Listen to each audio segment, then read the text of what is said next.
va te présenter la grille du pouvoir.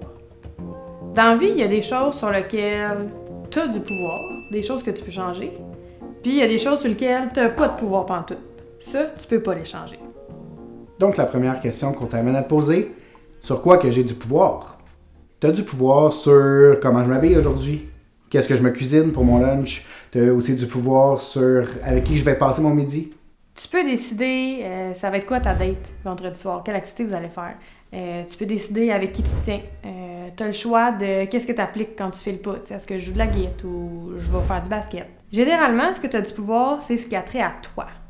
Donc, comment toi, tu peux prendre soin de toi? La deuxième question qu'on t'invite à te poser, sur quoi que j'ai pas de pouvoir pantoute. T'as pas de pouvoir sur les règles de la maison. T'as pas de pouvoir à quelle heure que l'école finit. Comment que les profs vont agir en classe, qu'est-ce qu'ils vont imposer comme devoir. T'as pas de pouvoir sur la TS qui donne conséquences. Ou sur l'accusation que tu as reçue, ou si ta blonde, ton chum te laisse. Ça, c'est des choses que tu peux pas changer, que tu peux pas décider. Puis, généralement, c'est des choses qui vont être extérieures à toi. Si t'es quelqu'un qui a vraiment de la misère à ce que ça soit les autres qui décident, t'aimes ça quand ça marche à ta manière, t'aimes ça quand ça se passe comme tu veux, ça va être plus difficile pour toi de laisser les autres décider. Si t'as pas de pouvoir, t'as deux choix. Soit que tu t'acharnes, tu t'épuises, tu travailles fort pour faire en sorte que les autres décident comme que tu voudrais qu'ils décident. Soit que t'embarques dans la violence. Ou bien, soit que t'acceptes que c'est pas toi le boss, que t'as pas de pouvoir là-dessus, puis qu'à la place, tu te concentres sur toi. Qu'est-ce que tu peux faire pour prendre soin de toi? La grille qu'on va te présenter, qu'on appelle la grille du pouvoir, elle va s'afficher pendant qu'on va t'en parler. Puis ta job à toi aujourd'hui, c'est d'aller voir, tu te trouves dans quel cadran. Dans la grille du pouvoir, il y a 4 cadrans. Il y a des choses sur lesquelles tu as du pouvoir et des choses sur lesquelles tu n'as pas de pouvoir. Par rapport à ça, tu peux soit te mettre en action, fait que tu fais quelque chose, ou tu te mets pas en action. Tu fais rien. On va mélanger tout ça et on va te montrer qu'est-ce que ça donne. Il y a des choses sur lesquelles tu as du pouvoir, mais que tu vas décider de ne pas te mettre en action. Ça va être le cadran de la fuite, de l'évitement. Ce cadran-là, généralement, on ne veut pas être là parce qu'il y a des risques. Plus je fuis, plus j'évite, plus j'accumule. Avec un tempérament impulsif, impulsivité, accumulation ensemble, ça égale souvent de la violence.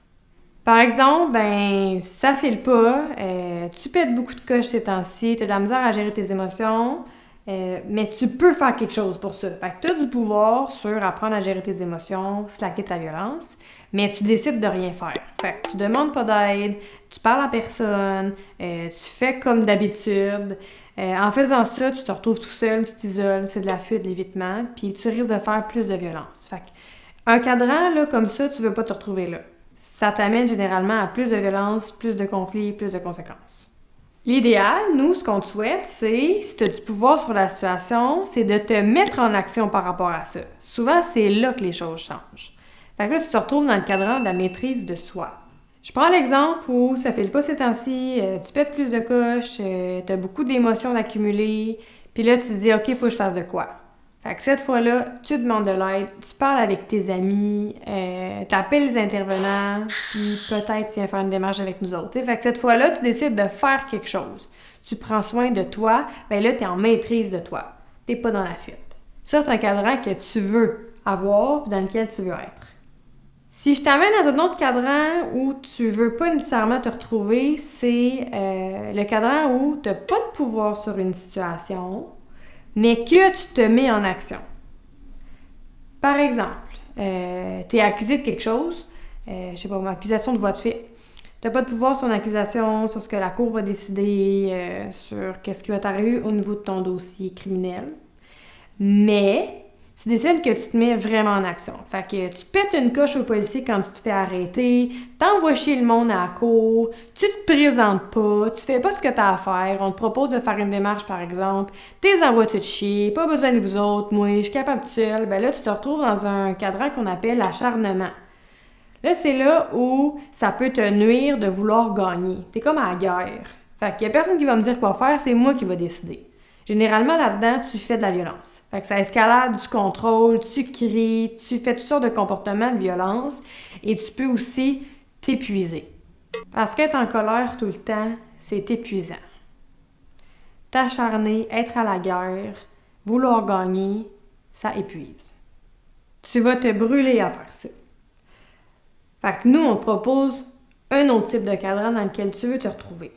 Fait que j'ai pas de pouvoir sur une situation, par exemple une accusation de voie de fait, et je décide de ne pas me mettre en action par rapport à ça spécifiquement. Fait que je lâche prise. Le lâcher prise, c'est facile à dire, très difficile à faire. Un vrai lâcher prise, c'est j'accepte que je suis impuissant, que je peux rien faire. J'accepte que la violence, je l'ai déjà faite, il est trop tard, que l'accusation est déjà donnée, que je vais devoir m'occuper de moi. Puis là, je me promène entre ce cadran-là de lâcher prise puis le cadran de la maîtrise. Fait que pendant que je peux pas gérer le voie de fait, puis je peux pas décider pour le système, ben je vais m'occuper de moi puis je vais focusser sur ce que moi je peux changer, travailler mes émotions, mes comportements.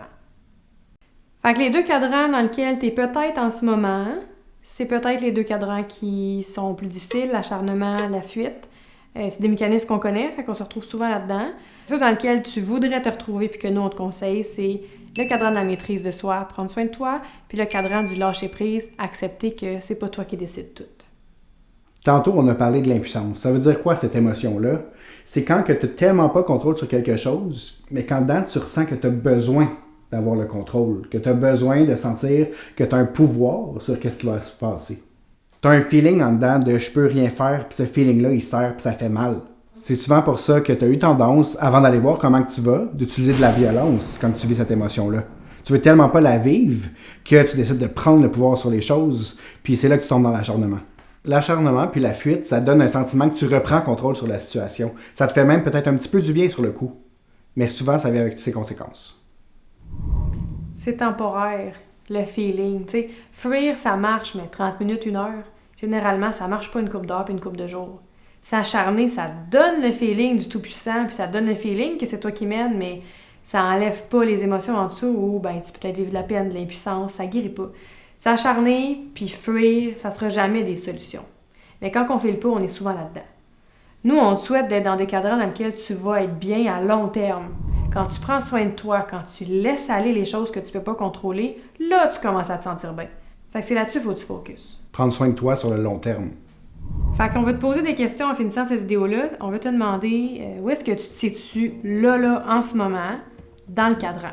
T'es-tu plus dans la fuite, dans l'acharnement, dans la maîtrise, dans le lâcher-prise? Puis demande-toi aussi sur quoi que j'ai vraiment du pouvoir. Parce qu'en gros, où est-ce que tu veux être dans ce cadran-là, tu sais?